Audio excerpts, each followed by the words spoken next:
ये जो आप लोगों का मेरे ऊपर प्रेम है, ये कोई साधारण बात नहीं है। इतने देवी देवताओं को मानने वाले, इतने अलग अलग धर्म में रहने वाले जो हमारे भारत देश में आप लोग हैं, जिसे हम एक नाम से हिंदू समाज नाम से जानते हैं, ये कर्म से उस एक निराकार परमात्मा के ही सच्चे भक्त हैं। आप जैसे जो लोग हैं, आप लोगों ने जो कुल परंपरा जो बनाई, अपने बच्चों को जो सिखाया, आज ये 1 अरब 20 करोड़ का जो देश है, इतने इतने अलग अलग भाषाओं का, इतने इतने कहना चाहिए धर्मों का देश है, मगर किसी के अंदर भी कट्टरतावादी नहीं है।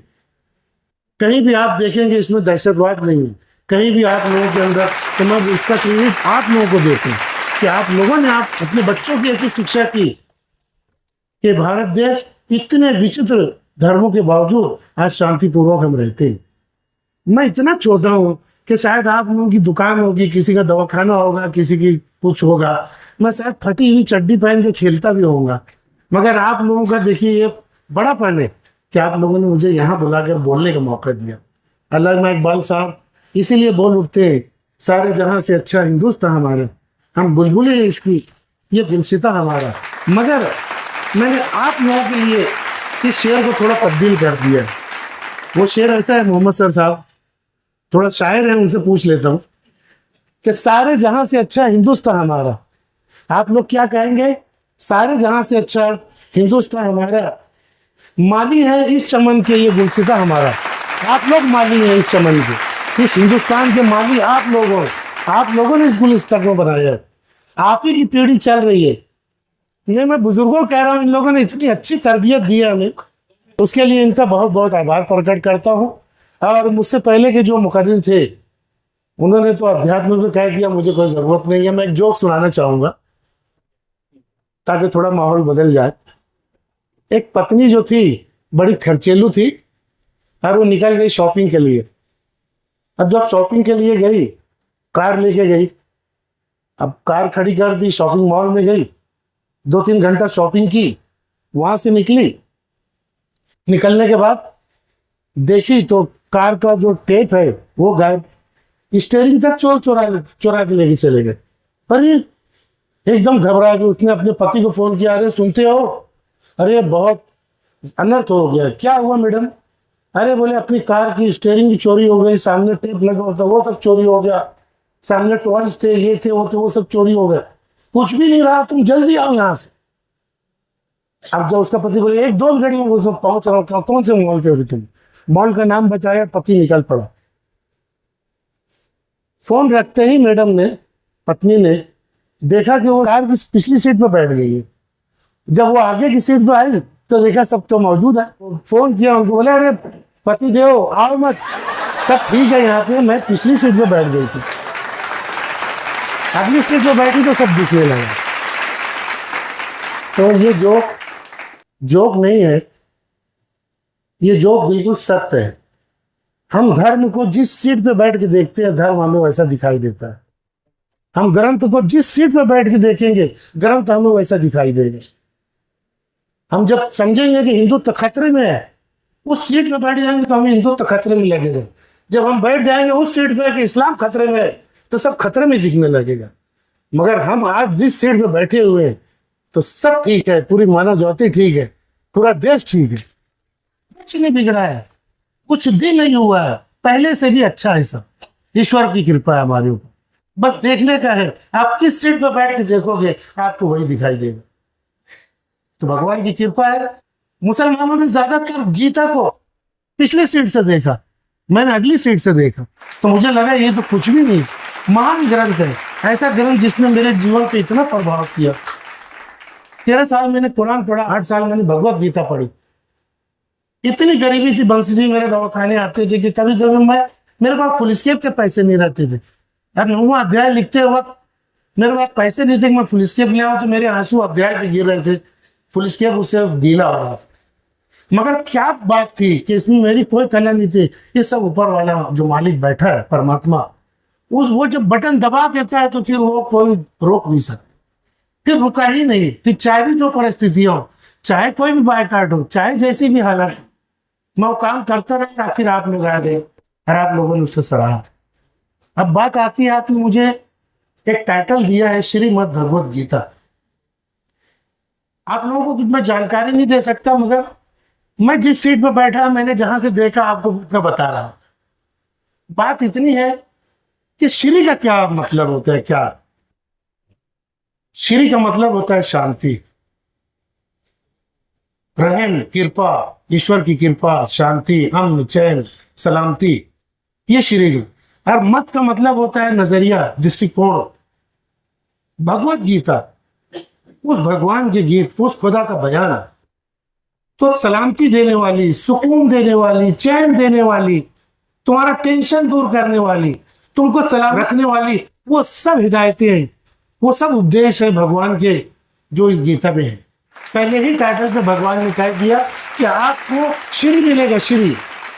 कार नहीं मिलेगी, हुकूमत नहीं मिलेगी, सत्ता नहीं मिलेगी, आपको सुकून मिलेगा, चैन। बस यही खो गया है। शायर ने कहा ना कि सीने में जलन, आंखों में तूफान सा क्यों है।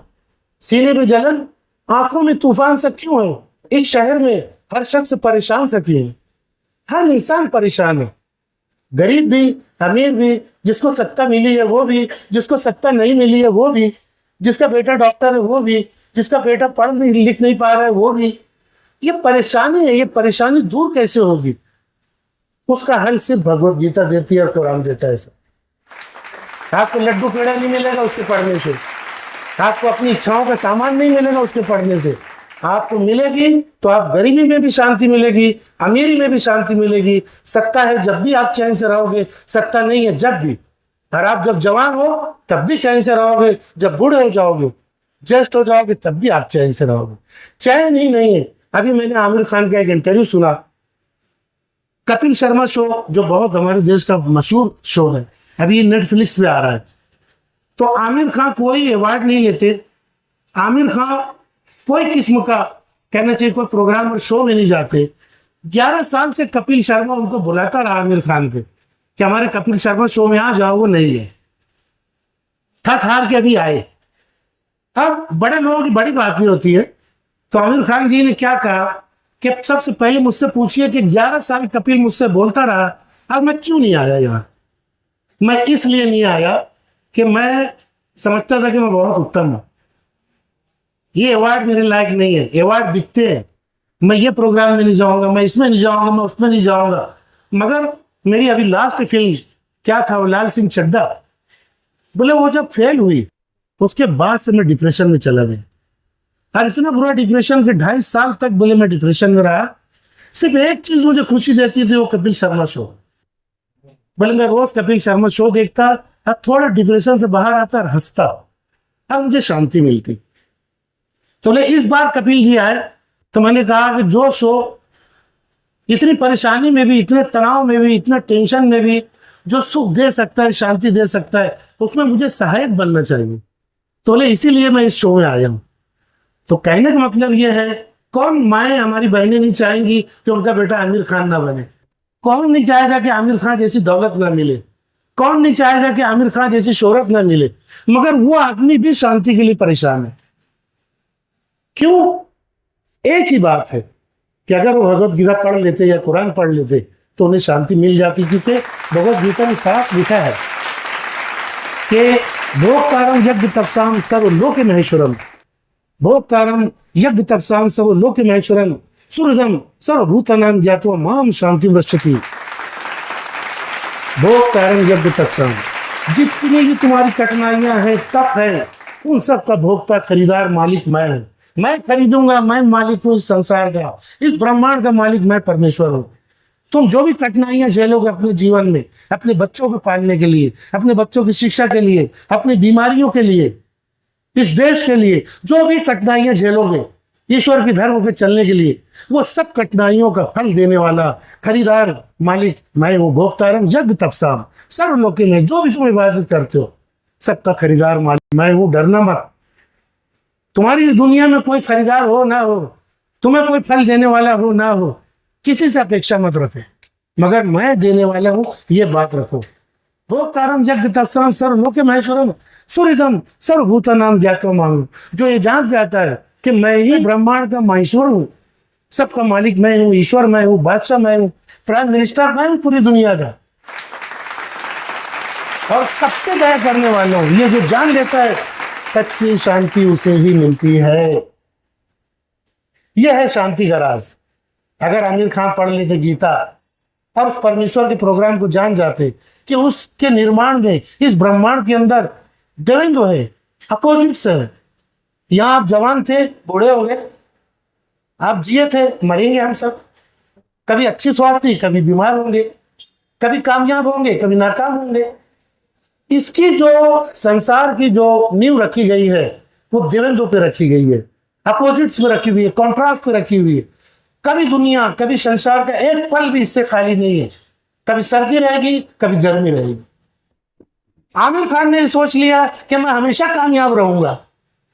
अब वो बात जब नाकाम होने पर उसे दुख देने लगा। अगर गीता पढ़ता तो सोचता कि महेश्वर मुझे देख रहा है, परमात्मा मुझे देख रहा है। अगर 5 दफे मैं इतने रेट पर कामयाब हुआ, इसमें कामयाब हुआ, उसमें हुआ, एक दफे फेल हुआ तो क्या हुआ? ये तो जीवन का नियम है, प्रकृति का नियम है। मगर उससे वो डिस्टर्ब हो गए।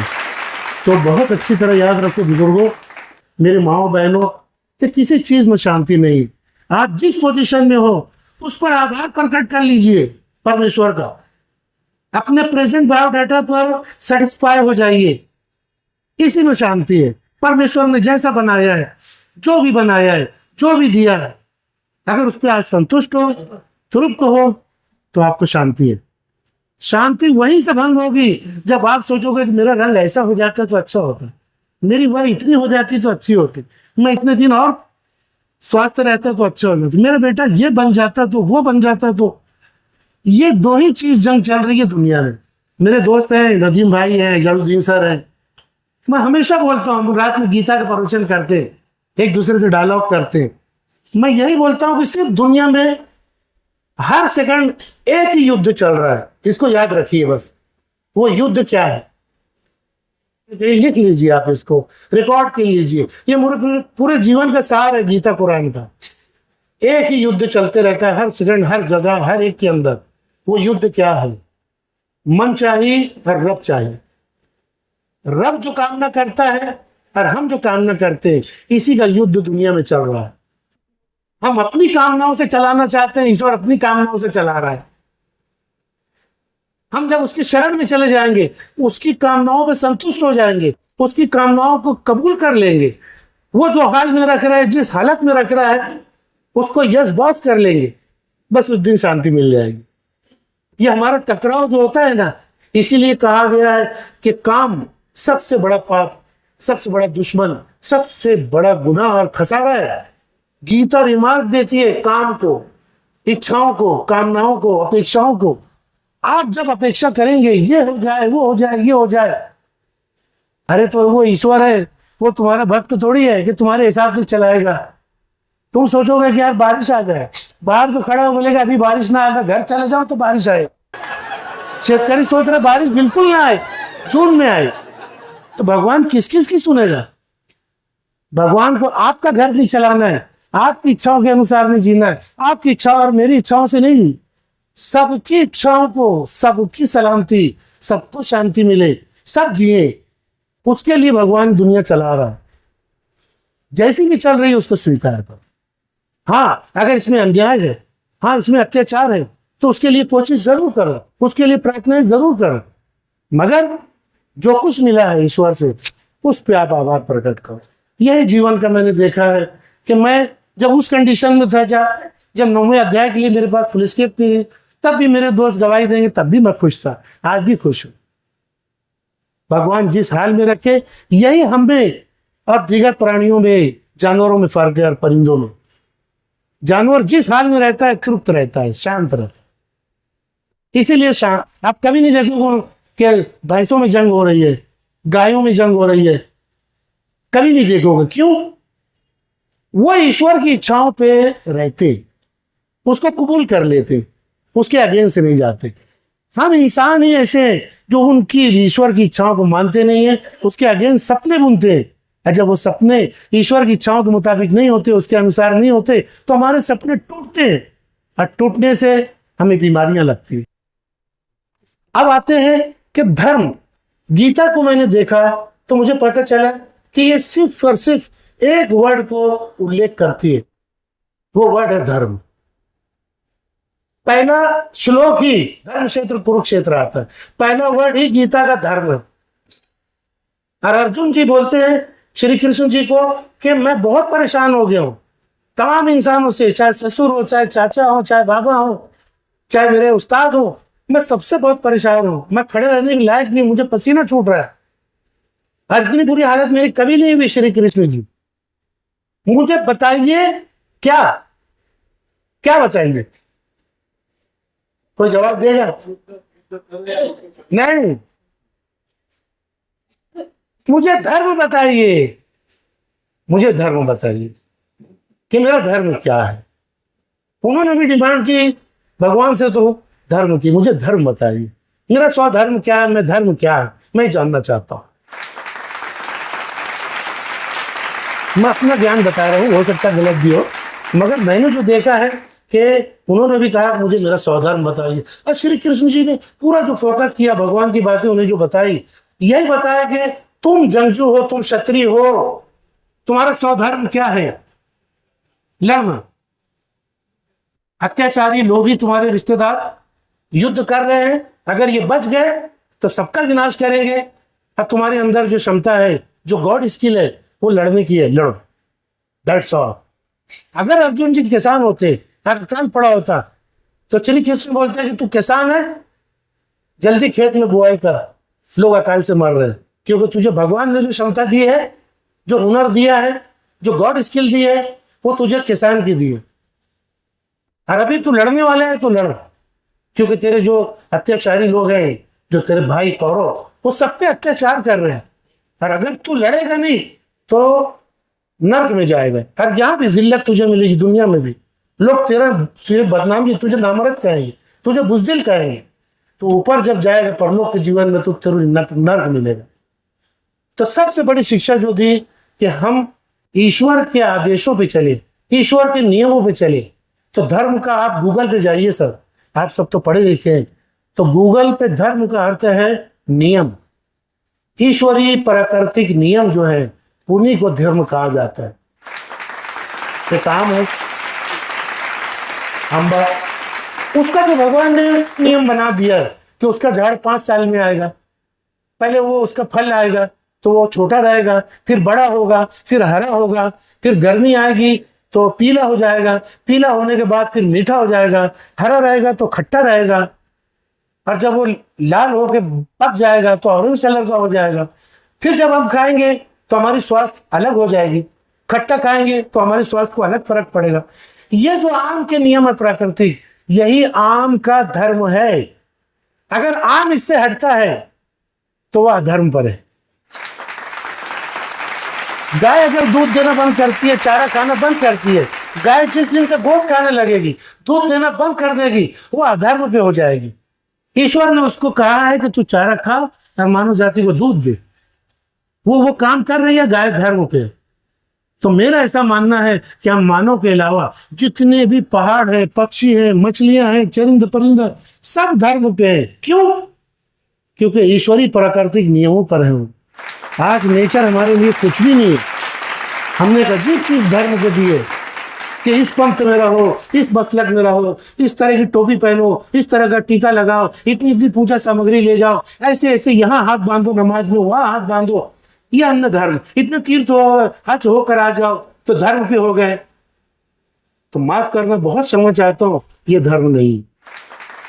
अगर हम ईश्वरीय नियमों को जीते, उसके नियमों के अनुसार कर्म करते, अपनी क्षमताओं को जानते, अपने बच्चे की क्षमता जानते।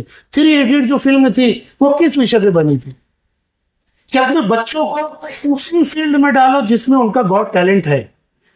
हम बच्चों को फोर्स करते, बाजू वाली का बच्चा डॉक्टर बन रहा है तो हमारे बच्चे में नहीं भी एबिलिटी, तो मार मार कर उसको डॉक्टर बनाना चाह रहे। हालांकि वो सिंगर है, उसकी एबिलिटी सिंगर की है।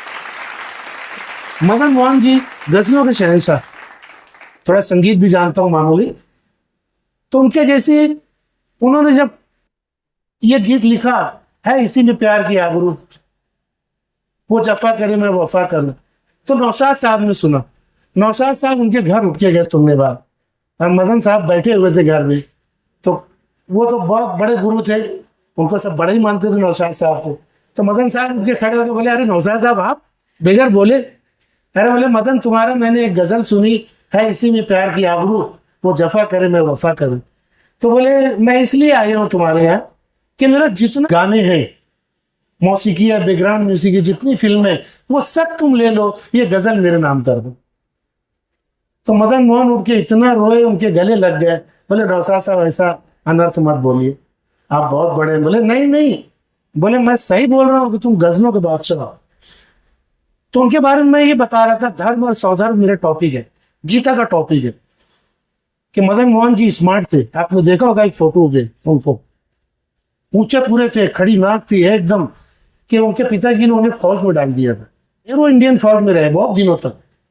तो वहां उनके शरीर की तो सब बातें ठीक लगी, शरीर के हिसाब से गए थे, मगर मन उनका बेचैन था। उनके अंदर संगीत था, भगवान ने उन्हें संगीत की विशेषता दी थी और संगीत का टैलेंट दिया था।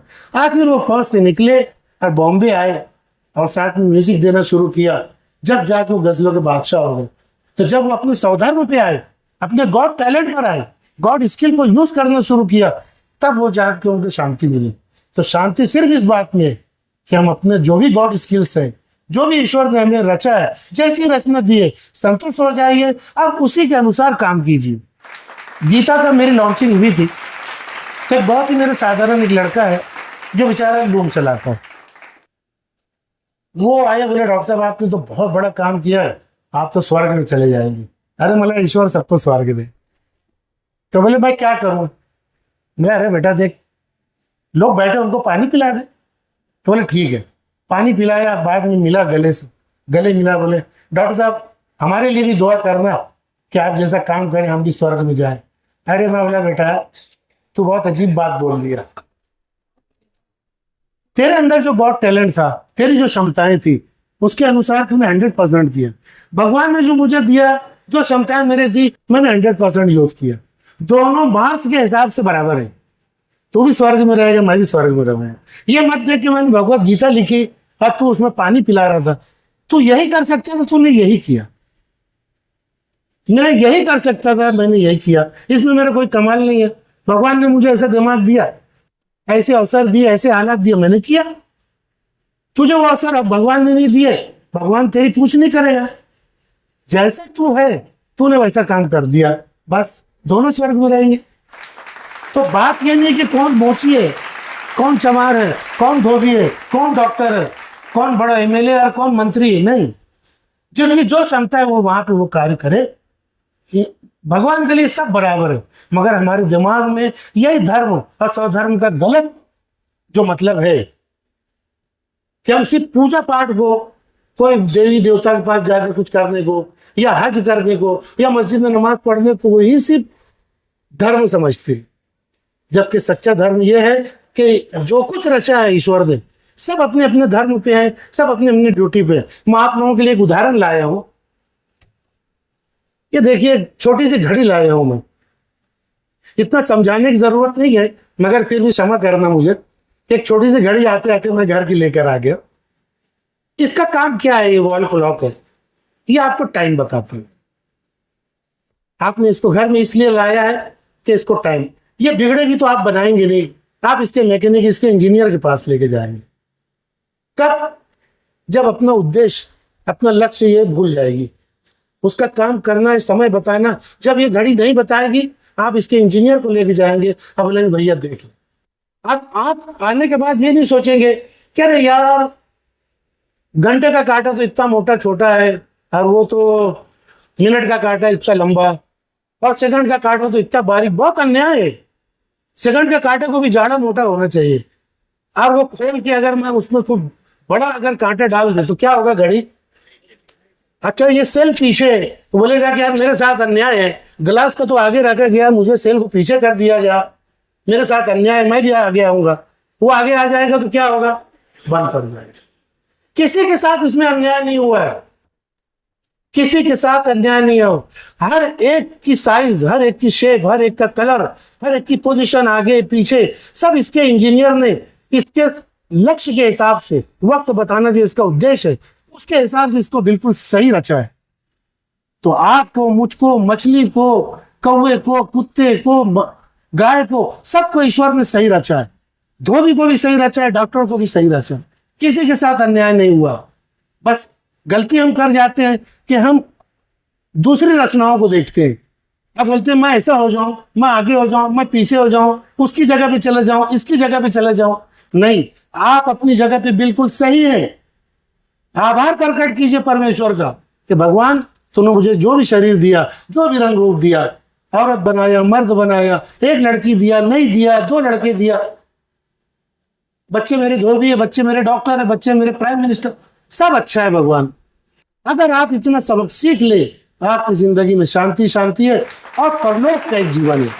हम तीन भूल करते हैं, तीन ही भूल करते हैं बस। हमारा जो धर्म है उसका समझ लो दो हिस्से हैं, उसके टू पार्ट्स ऑफ धर्म। वो क्या है?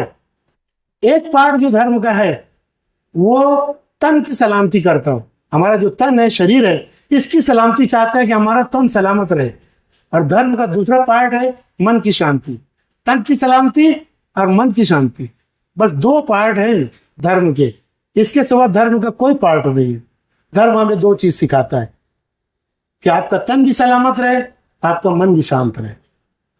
दुर्भाग्यपूर्ण हम सिर्फ तन के पीछे भागे। ये यूरोप की बहुत बड़ी एक सजा है, पनिशमेंट है। हमारा देश ऐसा नहीं है। हमारे जीन में विनम्रता है, हमारे जीन में प्राकृतिक नियमों पर चलना है। हम अप्राकृतिक हो रहे हैं, हम अधर्म पे जा रहे हैं यूरोप को फॉलो करने की वजह से। अभी कुछ नहीं बिगड़ा है, आपकी पीढ़ी है। अपने बच्चों को समझा कर जाइए कि हमारा देश, यहाँ पे सच्चा धर्म है, यहाँ किसान है, यहाँ धरती से जुड़े लोग हैं, यहाँ पक्षी से जुड़े लोग हैं, यहाँ गाय को माता कहा जाता है, यहाँ गाय की सुरक्षा की जाती है, यहाँ नदियों का आदर किया जाता है। 10वें अध्याय में कृष्णाकार परमात्मा हूं अर्जुन। अगर मुझे जानना है तो निर्माता को जानना है तो निर्मित को देख। सैमसंग कंपनी आप कोई नहीं जानता, मगर सैमसंग के मोबाइल से सब सैमसंग को जानते हैं कि सैमसंग कैसी कंपनी। एप्पल का फोन यूज करोगे तो समझ जाओगे कि एप्पल कंपनी कैसी है। तो कहा 10वें अध्याय में कि अर्जुन, हिमालय को देख तो समझेगा कि मैं कौन हूं, गंगा को देख तो पता चलेगा मैं कौन, पीपल को देख, बरगद को देख तो पता चलेगा मैं कौन हूं।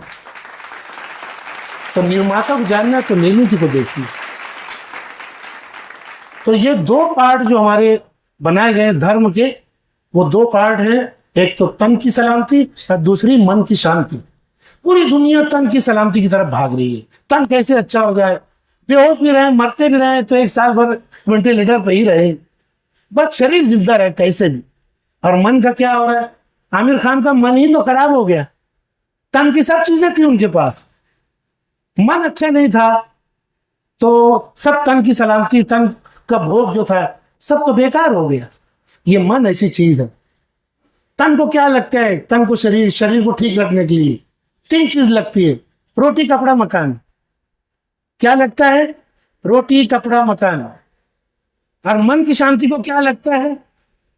आप थोड़ा सा बुजुर्गों, थोड़ा मेमोरी को अपने वो करना, ये मत भूलना, बस सब भूल जाना। मन की शांति के लिए तीन चीज लगती है, तन को, रोटी, कपड़ा, मकान, और इसको भी तीन चीज लगती है, आत्मा, परमात्मा, परलोक। जब आत्मा को जान लेंगे, जब परमात्मा को जान लेंगे, जब परलोक के जीवन पर विश्वास हो जाएगा, मन शांत हो जाएगा।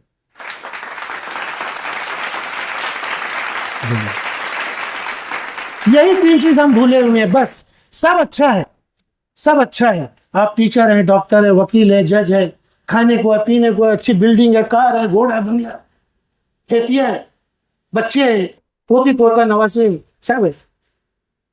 मगर अगर आप आत्मा को भूल गए कि इस शरीर के अंदर आत्मा सबकी बराबर है, अब शरीर मर जाएगा। गीता के लिए तालियां हो जाए। एक ही मैंने ग्रंथ देखा है कि जिसमें आत्मा पे इतना बड़ा उल्लेख है, कोई ग्रंथ में नहीं है। कुरान में तो परमेश्वर कह देते हैं कि तुम आत्मा के बारे में कम जानते हो, आत्मा मेरी रूह, मेरी डाली हुई रूह है, बस। अब दो सेंटेंस कुरान में पाए जाते हैं, मगर गीता पूरा एक चैप्टर है आत्मा के ऊपर कि शरीर मरता है, आत्मा नहीं मरती।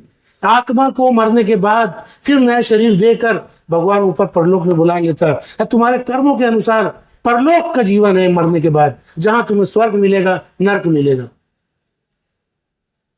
तो आज तुम्हें कोई रिवार्ड दे अच्छे कर्मों का कि ना दे, कोई तुम्हें बुरे कर्म कितना भी करो, आप जंगल में किसी का रैप कर लो, वहीं पुलिस नहीं, गवाह नहीं, मजे से घूमते रहो, मगर होगा क्या? मरने के बाद परमात्मा परलोक में तुम्हें पनिशमेंट देंगे, नरक का। जब आप ये समझ लेंगे तो आप भरे जंगल में भी कितना भी बड़ा जेवर पड़ा आप उठाएंगे नहीं, आप उठा के लाएंगे, बोलेंगे किसका दे देंगे। क्यों? क्योंकि उस जंगल में कोई नहीं है मगर निराकार भगवान है, सर्वत्र गाँव हर जगह है। इसीलिए भगवान कहते हैं कि अपने डोका में चलाओ। स्वधर्मान प्रत्यज्य माम एकम शरणम व्रज अहम तवाम स्वरूपापय मोक्षयिष्यामि मा शुचा। सब धर्मान प्रत्यज्य, जिन जिन नियमों पे आप चल रहे हो, अपने बनाए हुए, इसके बनाए हुए, उसके बनाए हुए, जितने भी अप्राकृतिक, जो प्रकृति के अगेंस्ट है, जो अननेचुरल है, उन पे बिल्कुल चलना नहीं, बिल्कुल चलना नहीं। सब धर्मान प्रत्यज्य, प्रत्याग कर दो ऐसे नियमों का। माम एकम शरणम व्रज, मैं जो प्राकृतिक नियम बनाया हूं उसकी शरण में आ जाओ, उसको फॉलो करो। अहम तवाम सर्व पापे मोक्षयिष्यामि, तुम्हारा सब भय दूर हो जाएगा, तुम्हें शांति मिल जाएगी, तुम्हारे पाप भी मैं धो दूंगा परलोक के जीवन में। तो जिस दिन आपको शांति चाहिए, भय से मुक्ति होना है, तो बस उस निराकार परमात्मा ने जो ईश्वरीय नियम बनाए हैं उसके अनुसार संतुष्ट हो जाइए। गाय जैसी उसको वैसा रहना चाहिए। अम्बा, एक चीज और लाया था मैं, फ्रूटी मेरे क्लिनिक में रहती है, मतलब बेटा मेरे रिसेप्शन वाला फ्रूटी दे दे बेटा, और घड़ी उतार के मुझे दे दे। बोले अरे डॉक्टर साहब क्या कर रहे हो तुम? सतयुग था यहाँ पर, तो आम मैंगो जो था अम्बा, वो अपने प्राकृतिक नियमों पे था। तो आप लोगों ने तो पुराना आम खाया होगा, खुशबू वाला, ताकत देने वाला। आज का आम कैसा आ गया है? वो 5 साल में होता था ईश्वर के हिसाब से, ईश्वर के नियमों पे, धर्म पे चलते हुए 5 साल में उगता था, मीठा था, बाहर से खुशबू आती थी, खाने के बाद अरे पूरा खाना हो जाता था। हमारे कालिदास वकील नहीं है यहाँ पर, उनके पिताजी हरिभाऊ तिसगे, उनके यहाँ पूरन पोली आम खाने गए तो चम्मच से असली घी, असली तूप डाल रहे थे। तो अरे बोले बस बस बस बस 2 चमचे डाला होगा। तो हरिभाऊ तिसगे बोलने लगे, अरे बोले यार तू है, तुम्हारे ऊपर यार डॉक्टर साहब। मतलब क्यों बाबा? अरे बोले हम जब खेड़े में रहते थे, 30-40 साल पहले जवान थे, खेती में काम करते थे, बाल्टी में असली तूप आता था, लोटे से डालते थे, और हम खा के बोले मजे से, बोले आज देखो 100 साल के हो गए। और एक गोली नहीं खाई है, एक गोली नहीं खाई है। और यहाँ हम सब बैठे हुए, कौन सी गोली है जो छुटी है? सब गोली खा रहे, इतने टाइम डायबिटीज की, इतने टाइम प्रेशर की, इतने टाइम वो। ये धर्म से हटने का नतीजा है, प्रकृति से हटने का नतीजा है, नेचर से हटने का नतीजा है। ये हम धर्म से हटे जब, मगर दुर्भाग्य क्या है कि हमें बता दिया गया कि धर्म ये है, ये कर लो, वो कर लो, इतने डेट जप कर लो, इतनी मालाएं जप लो, इतनी नमाज पढ़ लो, ऐसा वजू कर लो, ये तीर्थ हो जाओ, वो हज हो जाओ, हो गए। और आप पूरा जीवन जो है नेचुरल जिए चले जा रहे हैं, और उसको हम सजा भी हमें मिल रही है। तो मैं बता रहा था कि वो ठीक है, अभी जो आम आ रहा है, आप लोग जो सतयुग में खाए वो आम नहीं है, एक ही साल में उगा दे रहे हैं, कार्बेट से पका दे रहे हैं। पहले पक के गिरता था, अब कार्बेटर से पका रहे हैं, वहां तक भी ठीक था। अब आ गई ये फ्रूटी, अब वो आम भी गया, अब फ्रूटी पियो। तो ये है अधर्म। बस जिस दिन भी आप लोग फ्रूटी हो जाओगे, आप कितना भी जाप करो, किसी की भी पूजा करो, आप फ्रूटी ही रहोगे, आपसे कोई लाभ होने वाला नहीं, भगवान आपको एक्सेप्ट करने वाला नहीं, आप स्वर्ग में जाने वाले नहीं, आप वही सतयुग का अम्बा हो जाइए। मैं जिस नजरिए से बोल रहा था, तो आप लोग वही सतयुग के लोग हो, मैं ये बता रहा था। अपनी शिक्षाएं अपने बच्चों में डालते जाइए। आज हमारे बच्चे, मुझे मीना दीदी आई हुई है, मैंने देखा मीना दीदी हाँ बैठी, मीना दीदी ने मुझे एक फोटो भेजा, उसमें था कि समर वेकेशन में लोग अपनी दादी से बच्चे मिलने आए, बहन बेटियां, बेटा पतो सब मिलने आए। तो फोटो चित्र में क्या था कि खेड़े का गांव है, बूढ़ी माँ बैठी हुई कुर्सी पे, और आसपास में बेटा पतो, बहन, बहनों, उनके दामाद, सब नाती नवासे पोते सब बैठे, सब मोबाइल पे बैठे हुए। अब बूढ़ी माँ अकेली बैठी हुई है। बोले सब दादी माँ से मिलने आए। ये मीना दीदी ने मुझे, मैं बहुत जगह बताता हूँ ये। तो आप लोगों की, ज्येष्ठ लोगों की हालत हो गई है सर। पता नहीं क्या किसकी नजर लग गई हमारे देश को कि हम जो नेचर पे जीने वाली कौम थी, हम अननेचुरल होते जा रहे हैं। और अजीब अजीब चीजों को धर्म का नाम मुसलमानों ने भी दे दिया है, हिंदुओं ने भी दे दिया। एक जगह मैं मुसलमानों में गया, मैं बोला क्या कुरान पाठ कराते हो, समझ नहीं रहा है, कर्म नहीं कर रहे हो, खाली पढ़ रहे हो, क्या स्वर्ग में जाने वाले हो? बिल्कुल नहीं जाने वाले। तो दो चार लोग मेरे पीछे लग गए, क्या बोल रहे हैं, ये बोल रहे हो, बोल रहे। तो थोड़ा इसमें खतरा भी रहता है। और आखिर में मैं क्षमा चाहूंगा, एक धर्म को बोलने से ही बहुत फतवा लग जाता है, बहुत विवाद हो जाता है। मैं दो धर्म दो ग्रंथों बोलता हूँ, तो गलती तो करता हूँ, गलती हुई होगी, आप लोगों से क्षमा चाहता हूँ। धन्यवाद।